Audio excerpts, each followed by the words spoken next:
Siapakah akan mendapat nomor urut 1 dalam Pilpres 2024? Jawabannya akan terjadi pada Selasa malam di mana KPU telah mengundang pasangan Ganjar Mahfud, Anies Baswedan Muhaimin Iskandar, dan Prabowo Subianto Gibran Raka Buming Raka untuk hadir guna mengambil undian nomor urut. Nomor urut akan menjadi modal kampanye, tetapi nomor urut tidak selalu identik bakal jadi pemenang.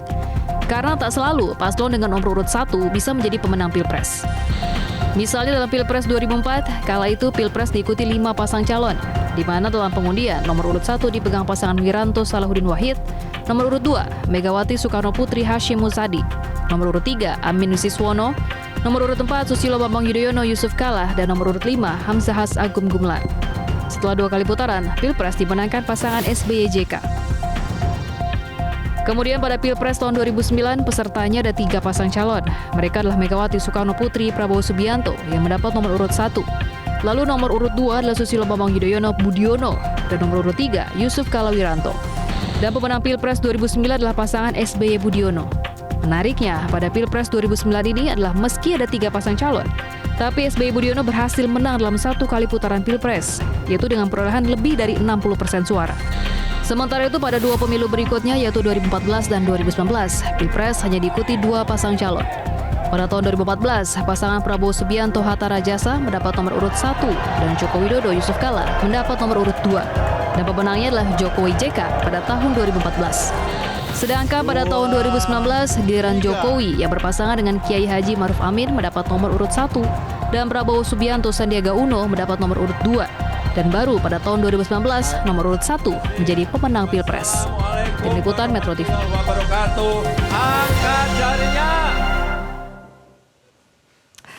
Baik, pemirsa, tadi adalah informasi soal nomor urut dari Pilpres dari masa ke masa, Pak Putu dan juga Mas Burhan. Sebelum nanti kita ganti pemain ya, saya ingin menanyakan dulu dari Pak Putu. Kalau tadi Pak Putu sempat menyinggung suasana kebatinannya sepertinya dalam setiap momen Pilpres itu berbeda. Kalau yang Anda baca, suasana kebatinan dari 3 capres dan cawapres saat ini bagaimana?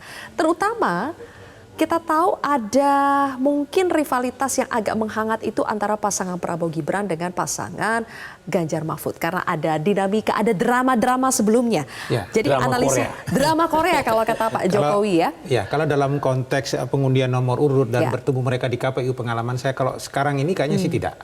Secara personal Mas Ganjar kemudian dengan Pak Prabowo dan semua itu saya kira happy-happy saja.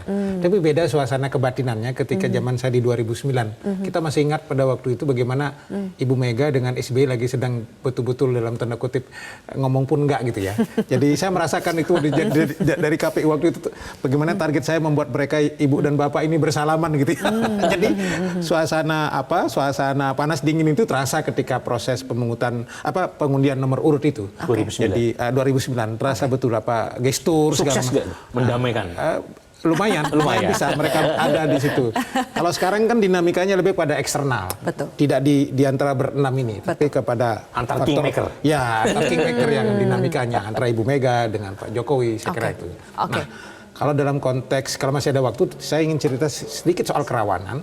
Ada 3 poin yang mau saya sampaikan bahwa dalam konteks kerawanan ada yang sangat klasik terjadi berkaitan dengan pemungutan suaranya nanti yang daerah-daerah yang memang secara klasik bermasalah. Seperti daerah Papua bermasalah, kemudian daerah bagian Sumatera bagian selatan, juga Nias Selatan dan sekitar, selalu daerah-daerah itu yang bermasalah menyangkut masalah ketepatan waktu pemungutan suara dan penghitungan suaranya, sehingga sering dari KPU ke KPU kemudian selalu dakdikduk apakah bisa tepat waktu.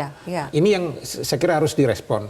Ada tambahan lagi bahwa dengan dinamika politik yang ada sekarang, terutama faktor hubungan antara Jokowi dengan PDI Perjuangan yang berbeda, maka akan tambah lagi satu daerah yang secara teritorial akan menjadi persoalan. Contoh misalnya, ketika hubungan Ibu Mega dengan Jokowi masih baik-baik saja di Bali mungkin nggak akan ada masalah. Betul. Tapi sekarang dia punya potensi ada Jawa Tengah. Gesekan. Di Jawa Tengah juga punya potensi ada gesekan. Artinya apa?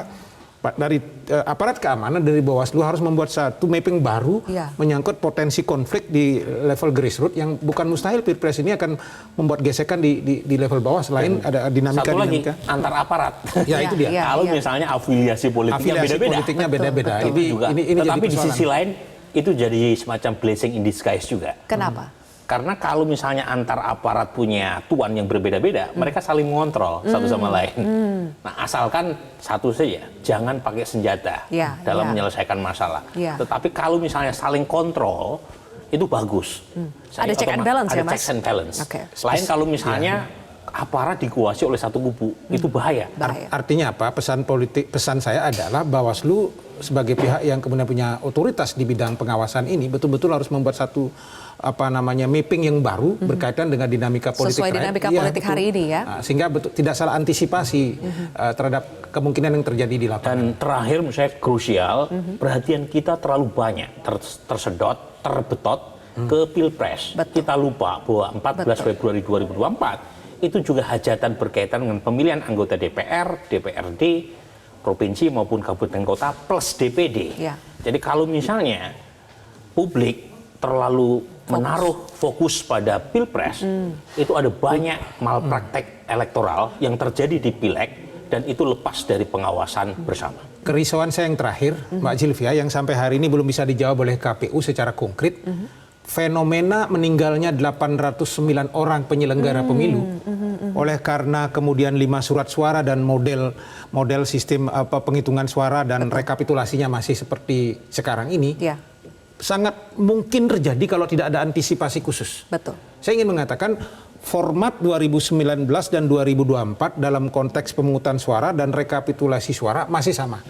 Jadi KPU harus menjelaskan kepada publik penyederhanaan itu seperti apa dalam konteks formulir. Kalau kemudian ya tidak ada progress report, kemajuan dari mekanisme sistem yang ada, saya khawatir, saya ingin mengingatkan bahwa potensi gugurnya pahlawan demokrasi di 2019 sampai 809 orang itu sangat mungkin terjadi.